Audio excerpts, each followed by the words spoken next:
እዚ ከምዚ ኢሉ ክዝረብ ተሎ ከምዚ ኢሎም ዝእውጁ ሰባት እቲ ህዝቢ ባዕሉ ክግፅፆም እዩ ዝግባእ። ከምዚ ደፊርካ ይዘረብን እዩ ዘይሰንከለ ይሰንክል ማለት ዘይሞተ ይሞት ማለት ዘየጋደለ ይጋደል ማለት እዚ መርገም እዩ። እዚ መርገም እዩ። ከምዚ ኢሉ ዝእውጅ ናይ መልአክ ሞት መልእክተኛ እዩ። ናይ መልአክ ሞት መልእክተኛ እዩ። ንሰብ ሞት ኣይትምነየሉን፣ ንሰብ ምስንካል ኣይትምነየሉን፣ ንሰብ መከራ ኣይትምነየሉን። ብከምዚ ዓይነት ዓዲ ኣይህነፅን፣ ብምስንካል ዓዲ ኣይህነፅን፣ ብመስዋዕትነት ዓዲ ኣይህነፅን። እግዚኣብሔር ተፈቂድዎ እዩ ዓዲ ዝህነፅ። ዓዲ ተዝህንፅ ነይሩ ከማና ኣብ ዓለም መስዋዕቲ ዝኸፈለ ሕብረተሰብ የለን። ብጦርነት፣ ብኩናት፣ ብውግእ፣ ብስቃይ፣ ብጥሜት፣ ብመከራ ዓዲ ተዝህንፅ ነይሩ ከማና ኣብ ዓለም መስዋዕቲ ዝኸፈለ ህዝቢ የለን እዩ። ንዚ እውን ቅዱስ ዳዊት እንታይ እዩ ዝበለ? እመ እግዚኣብሔር የዓቀበ ሃገረ ከንቶ ይተግሁ እለ ይዓቅቡ። እመ እግዚኣብሔር ሃነፀ ቤተ ከንቶ ይፀምኡ እለ ይሃንፁ። እግዚኣብሔር ገዛ እንተዘይሰርሑ ሲ ገዛ ክንሰርሐና ዓዲ ክነሃንፅና ዝብሉ ክንቲ እዩ ይብል። እግዚኣብሔር ዓዲ ሃገር ተዘይሃልዩ ሲ ብዘ እግዚኣብሔር ረድኤት ዓዲ ክንሕልኡና ዓዲ ክንሃንፅና ዝብሉ ከንቲ እዩ ይብለና። መዝሙረ ዳዊት መዝሙር 127 ወይ 26 እስተንቦ እዚ ብዘይ እግዚኣብሔር ንገብሮ ነገር ኩሉ ከንቱ እዩ። ካብ እግዚኣብሔር ተፈሊና እግዚኣብሔር ካብ ሂወትና እግዚኣብሔር ካብ ህዝብና እግዚኣብሔር ካብ ምድርና ኣግሊስና ብዘይ እግዚኣብሔር ንኸዶ ክያዶ ንንቀሳቀሶ ምንቅስቃስ ኩሉ ብዘይሮም ብዛሕ እዩ። እዚ ደፊርና ክንዛረቦ ይግበአና። ኣብ ዘመን ዘለና መምህራን ተጠየቅቲ ኢና። ብቅልፅምና ኣብ ትሕቲ ሰማይ ንዓና ዘሸንፍ የለን ኢልካ ደፊርካ ኣይዝረብን ኣይዝረብን። ኣረማዊ ይኹን ዘኣማነ ይኹን እቲ ዓለም እዚ ዘመሓድሮ እግዚኣብሔር እዩ። እግዚኣብሔር እዩ። ንሕና ካብ ወለድና ኣይንበልፅን። ዓለም ኣባና ኣይተጀመረን። ብቅድመና ብዙሓት ቦታት ነይሮም እዮም። ኣሸነፍቲ ዝኾኑ ንመን ሒዞም እዮም። ሓያላት ዝኾኑ ተሰማዕነት ዝነበሮም ምስመን ኮይኖም እዮም። እዚ ክንርድኦ ይግባእ። ነቶም እግዚኣብሔር የለን ኢሎም ኣብ ልዕሊ እግዚኣብሔር ዝተለዓሉን ሓይሊ እግዚኣብሔር ዝኸሓዱን እቲ ህዝቢ ክግስፆም ኣለዎ። ብግልፂ ኢና ንዛረብ ዘለና። መራሕትኻ ብእግዚኣብሔር ኣይኣምኑን፣ ሓይሊ እግዚኣብሔር ኣይኣምኑን፣ ረድኤት እግዚአብሔር ኣይኣምኑን። ንዚ እዩ ሒዞምካ ናብ ጉድጓድ ዝኣትዉ ዘለዉ። እውር ለእውር ለእመይትማርሁ ክልኤሆም ይወድቁ። ዕውር ንዕውር ተመተማሪሖም ተታሒዞም ናብ ጉድጓድ እዮም ዝወድቁ። ሃገር እግዚኣብሔር ንብላ ቅድስቲ ከተማ ንብላ እግዚኣብሔር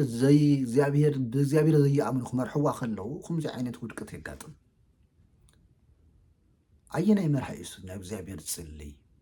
መን እዩ ዝናሳሕ? መን እዩ እስቲ ሓይሊ ሃበኒ ኢሉ ዝፅልይ መርሒ ኣለና ዶ? ሓይሊ ሃበና ብእግዚኣብሔር ሓይሊ ከምዚ ጌርና ብእግዚኣብሔር ስም ከምዚ ጌርና ኢሉ ደፊሩ ዝዛረብ መርሒ ኣለና ዶ? የብልናን። ሞት ውድቀትና ንሱ እዩ። ኣነ ዘምህር ዘለኹ ብመጽሓፍ ቅዱስ ቃል መሰረት እየ። መጽሓፍ ቅዱስ ስለ ሰማይ ብቻ ኣይኮነን ዘውሪ፣ ስለ ነብስና ጥራሕ ኣይኮነን ዘውሪ፣ ስለ መነባብሮና ስለ ኣብዛ ዓለም እዚ ከመልና ክንነብር ከም ዝግብአና መጽሓፍ ቅዱስ ይነግረና እዩ። መጽሓፍ ቅዱስ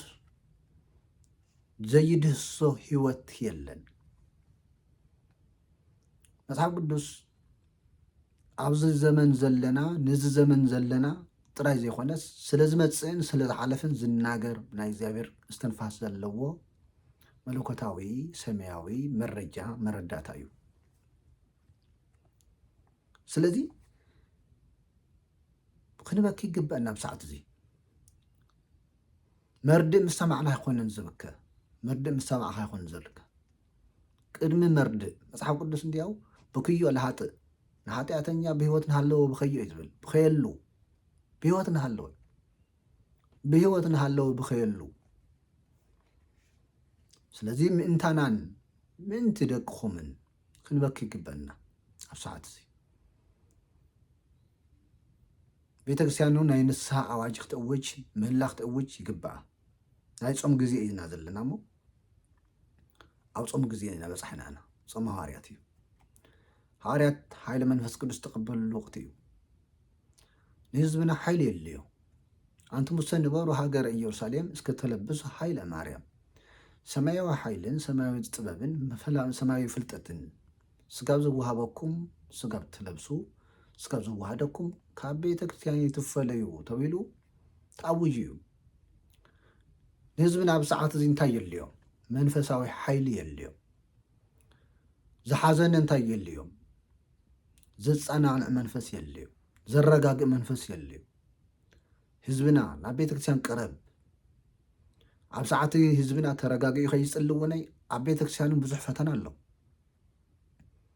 ህዝብና ብውሽጥን ብደግን ኣብ ፈተና ይወዲቁ ዘሎ ኣብ ስደት መከራ ኣብ ዓዲ መከራ ኣብ ውሽጢ ዓዲ ሰይፊ ካብ ዓዲ ወፃውን ሰይፊ ኣብ ውሽጢ ዓዲ እውን ሞት ካብ ዓዲ ወፃውን ሞት ብጣዕሚ ዘሕዝን ዘመን ኢና ዘለና ዘሕዝን ወለዶ ንዚ ወለዶ እዚ ክብከየሉ ይግባእ ንዚ ወለዶ እዚ ንዚ ትውልድ እዚ ክሕዘነሉ ይግባእ ጸሎት ክግበረሉ ይግባእ ክሕጎስ ዕድል ዘይረኸበ ትውልዲ ብህይወት ክነብር ዘይተዓደለ ትውልዲ ብክብሪ ብሞገስ ብጥበብ ብፍልጠት ክነብር ዘይተዓደለ ትውልዲ ክሕዘነሉ ይግባእ ክመውነይ ናይ ደቀን ሓጎስ ናይ ደቀን መርዓ ናይ ደቀን ህይወት ሓጎስን ደስታን መዓርግን ክብርን ዘርአያ እኖታት ክብከየለን ይግባእ ክሕዘነለን ይግባእ ወሊድን ከም ዘይወለዳ ዝኾና ካባይስ ዘይወለዳ ይሕሻ ኢለን ዘይወለዳ ይሕሻ ኢለን ከምቲ ክርስቶስ ዝበሎ ዘይወለዳ ዘይጥበባ ዘይሓፀና ዘይዕበያ ብፁዓት እየን ዝበሃለሉ ዘመን ክመጽእ እዩ ኢሉ ጎይታና ኢየሱስ ክርስቶስ ኣብ ሉቃስ ወንጌል ምዕራፍ 23 ካብ ቁፅሪ 29 ጀሚሩ ዘሎ ከምዚ ነገረና ኣብ ዘመን እዚ ዘይወለደ ዝሕሻሉ ዘመን መጽኡ ዘይወለደት ዘይጥበበት ዘይዕብየት እንኳን የወለድኩ እንኳን የጥበኹ እንኳን የዕበኹ ተባሂሉ ዝንገረሉ ዘመን በፂሕና ኣለና እሞ እዚ የብክን እዚ ይሕዝን እምበሪ ካብዚ ዝዓቢ ሓዘን እንታይ ኣሎ ስለዚ ህዝበ ክርስቲያን ካብ ቤተ ክርስቲያን ይትፈለ ኣብ ቤተ ክርስቲያኑ ፈተና ኣሎ ሰይጣን ብደገን ብውሽጥን ሰላም ከይተረክብ ተስፋ ከቁርፀካ ካብ ትሕቲ እግዚኣብሔር ከርሐቀካ ካብ ረድኤተ እግዚኣብሔር ከርሐቀካ ብዙሕ ስራሕና ሰርሐ እዩ ስለዚ ወበከመ ይኣምሮን ጸላኢ ድካማቲነ ጸላኢ ዲያብሎስ ነቲ ድኻምና ናረኣየ ኣብ ልዕሊ ድኻምና ድኻም ካብ ቤተ እግዚኣብሔር ክርሐቀና ብዙሕ ፈተናታት ከም ዘቕርብ ከሎ ንሕና እውን ተግሂና ክንጽሊ ይግበአና ክርስቶስ ከም ዘምሃረና ተግሁ ወጸልዩ ከመ ይትብኣው ሰመንሶት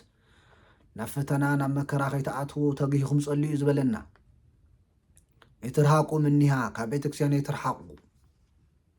ካብ ቤተ ክርስቲያን ይትፈለዩ ቤተ ክርስቲያን ናይ ክርስቶስ እያ እምበር ናይ ካህናት ናይ ጳጳሳት ይኾነትን ናይ ካህናትን ናይ ጳጳሳትን ናይ ቀሳውስትን ናይ ዲያቆናትን ሓጢኣትን ረኣኻ ካብ ቤተ ክርስቲያን ከይትፍለ ንሳቶም መገልገልቲ እዮም እምበር ንሳቶም ሰዋናታት ይኾኑን ናይ ቤተክርስቲያን ዋና ክርስቶስ እዩ ሓላዊ አንሱ እዩ ቤተክርስቲያነ እዩ ዝበለ ቤተክርስቲያንኩም ይበለን ክርስቶስ ንቤተክርስቲያን ከምስርታ ከሎ ንቤተክርስቲያንካ ንቤተክርስቲያንኩም ንቤተክርስቲያንክን ይበለን ቤተክርስቲያነ እዩ ዝበለ ቤተክርስቲያነ እዩ ዝበለ ስለዚህ ቤተክርስቲያን ናይ ክርስቶስ እያ ስለዚህ ብሓደ ሰራሕተኛ ብሓደ ተቆፀረ ካብ ቤትካ ክትፍለ ይግበካ ንስኻ ውላድኻ ተኻሊእ ደመወዘኛ ቁፅረኛ እዩ ብቁፅረኛ ካብ ቤትካ ካብ ቤት ኣቦኻ ክትፍለ ይግበካን ቤተክርስቲያን ናይ ኣቦኻ ቤት እያ ናይ ክርስቶስ ኣቦኻ ቤት እያ ስለዚህ ብቁፅረኛታት ብዝተቆፀሩ ብደመወዘኛታት ብሰራሕተኛታት ንስኻ ውላድ እናሃለኻ ንስኻ ውላድኻ አገልጋሊ ይኾንካን ቁፅረኛ ይኾንካን ብሰራሕተኛ ብናይ ኣቦኻ ሰራሕተኛ ካብ ኣቦኻ ቤት ክትወፅእ ኣይግባእን እዩ ብናይ ኣቦኻ ሰራሕተኛ ቁፅረኛ ደመወዘኛ ካብ ናይ ኣቦኻ ቤት ካብ ናይ ኣቦኻ ርስቲ ክትጠፍእ ክትፍለ ኣይግበአካን እዩ ስለዚ ናብ ቤትካ ተመለስ ዝረሓቃ ቅረብ ኣብ ቅድሚ እግዚኣብሔር ውደቅ ኩሉ መፍትሒ ኣብ ኢድ እግዚኣብሔር እዩ ዘሎ እግዚኣብሔር ነገራት ዘስተኻኽል ኣምላኽ እዩ ኣብ ልዕሊ ኩሉ ሓይልን ስልጣንን ዘለዎ እዩ ሰማይን ምድርን ዝዘርግሐ ኣምላኽ ኩሉ ዝከኣለ እዩ ቅድስቲ ድንግል ማርያም ከምቲ ዝበለቶ ቅዱስ ገብርኤል ከም ዝበሎ እስመ ኣልቦ ነገር ዘይሰኣኖ ንእግዚኣብሔር ንኣኻ ዝሰኣነካ የለን ኢልካ ኣብ ቅድሚ እግዚኣብሔር ውደቕ ነቲ ፀልማት ዘብርሆ እግዚኣብሔር እዩ ነቲ ተሰወረ ዝገልጾ እግዚኣብሔር እዩ ስለዚ ካብ ቤተክርስቲያን ኣይተርሓቑ እሺ ቀፂሉ ቤተክርስቲያን ኣብ ሰዓት እንታይ ትገብር ኣለዋ ቤተክርስቲያን እንታይ ክትገብር ዘለዋ መምህራን እንታይ ክንገብር ኣለና ካህናት እንታይ ክንገብር ኣለና ዝኩሉ ናሰማዕና ይስቕ ማለት ስሕተት እዩ ዝሓዘኑ ምፅንናዕ ጥራይ ይኮነን ዝሞቱ ምፍታሕን ምቕባርን ጥራይ ይኮነን ናይ ቤተክርስቲያን ብፅሒት ቤተክርስቲያን ቅድሚ ኩሉ ክተጠንቅቕ ኣለዋ ኣባጊዓ በተኳሉ ከይብልዑ ኣብ ኢድ ጨካናት ከይወድቁ ክትገስፅ ኣለዋ ክትመክር ኣለዋ ክተጠንቅቕ ኣለዋ ስለዚ ኣብ ሰዓት እዚ ዝግበር ዘሎ ኩሉ ክተውግዝ ኣለዋ ውግእን ወደ ውግእን ቤተክርስቲያን ክተውግዝ ኣለዋ ናይ ኣዴታት መእሰርትን መቕተልትን ኩሉ ቤተክርስቲያን ክተውግዝ ኣለዋ መምህራን ክግስፁ ኣለዎም ክምስክር ኣለዎም ዓዲ ትግራይ ኣብ ሰዓት እዚ ኣብ ቅድሚ ዓለም ተገፊዐ ትብለላ ተኣሲረ ትብለላ ዝበልዖ ሰትየ ስኢነ ትብለላ እዚ በደል እዚ ናርኣኻ ስእልካ ምሕላፍ ኣብ ቅድሚ እግዚኣብሔር በደለኛ ሓጢኣተኛ ኮይንካ ምርካብ እዩ ስለዚ መምህራን ኣብ ሰዓት እዚ ኣብ ዘመን ዘለና መምህራን ክንምስክር ኣለና ዝግበር ኩሉ ሰብ ዘይኣመነሉ ዝግበር ኩሉ ቤተ ክርስቲያን ክተውግዞን ንህዝባ ክተጠንቅቕን ኣለዋ ዝግበር ኩሉ ቅድሚ ሒዚ እውን ዝተገበረ ግፍዒ ክተውግዞ ይግባእ እንተዘይኮነ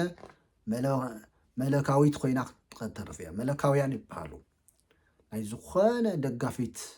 ዓለማዊት ኮይና ቤተክርስቲያን ተተረኺባ መለካዊት ትበሃል ፅግዕተኛ ትበሃል ስለዚ መፍትሒ እንታይ እዩ ዝኾነ ፀገም ይሃሉ ፀገም ዘየለ ኮይነን እዚ ጠፊኡና ይኮነ ዝዛረብ ዘለኹ ኣነ ርስትና ተመንጢልና ህዝብና ተፈናቂሉ ትክክል እዚ ኩሉ ዓለም ዝፈልጦ እዩ መፍትሒኡ ግን ውግእ ይኮነን መፍትሒኡ እውነይ ምእሳርን መቕታልን ምስጉጓን ይኮነን መፍትሒኡ ምክፍፋል ምበኣስ ይኮነን መፍትሒኡ ብዙሕ እዩ ህዝቢ ሓደ ክኸውን ምግባር እዩ ህዝቢ ሓደ ኮይኑ ኣብ ልዕሊ ዓለም ተፅዕኖ ክገብር ምግባር እዩ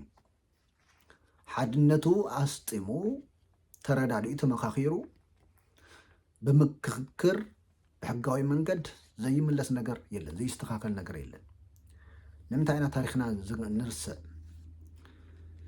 ሓወልቲ ኣክሱም በይናይ ውግእ እዩ ተመሊሱ ሓወልቲ ኣክሱም በይናይ ውግእ እዩ ተመሊሱ በይናይ ኩናት እዩ ተመሊሱ ብሕጋዊ መንገድ ኣብ ዓለም ተፅዕኖ ብምግባር ዘይኮነን እዩ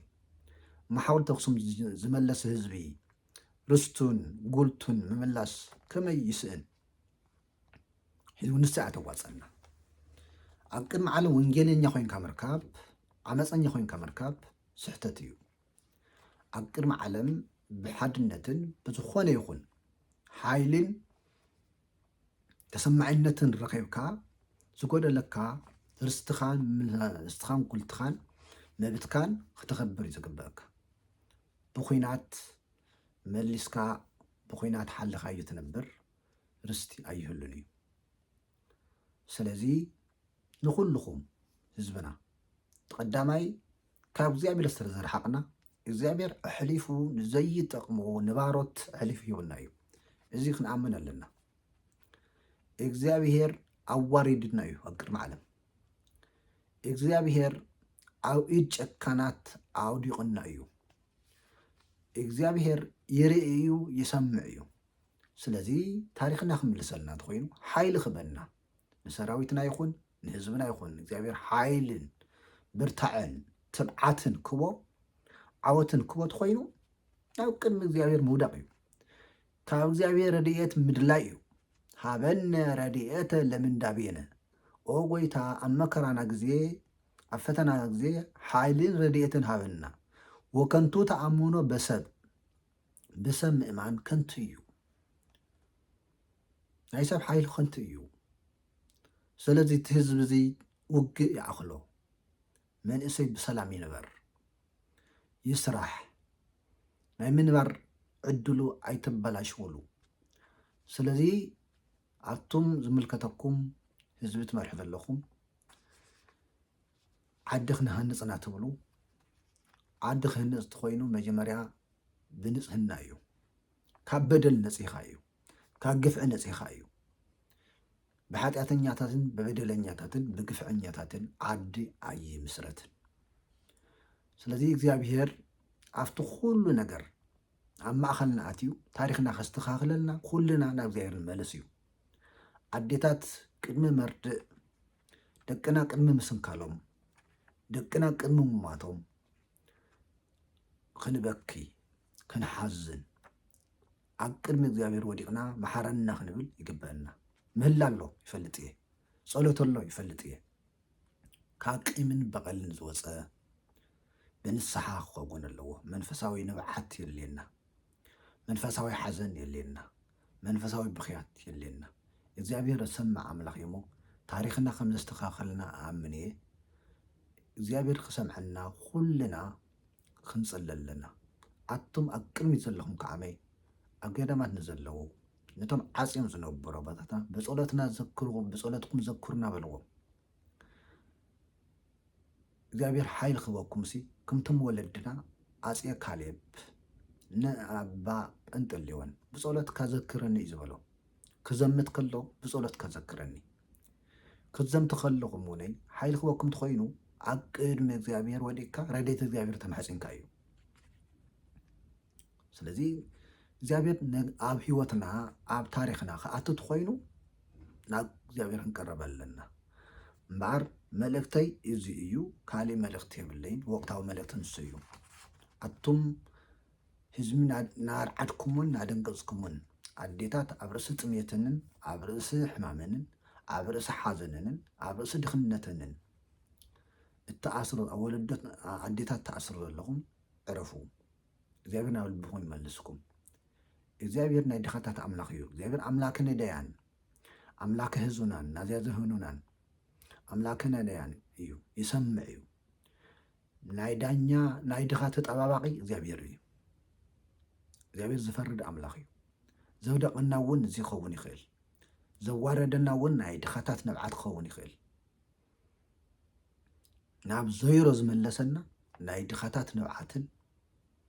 ናይ ልደታት ነብዓትን ሓዘንን ጓሂን ክኸውን ይኽእል ንምንታይ ድሕሪ ተመሊስና ዝብል ሓደ ሓሳብ እኳ ዘልዕል ሰብ የለን ስለዚ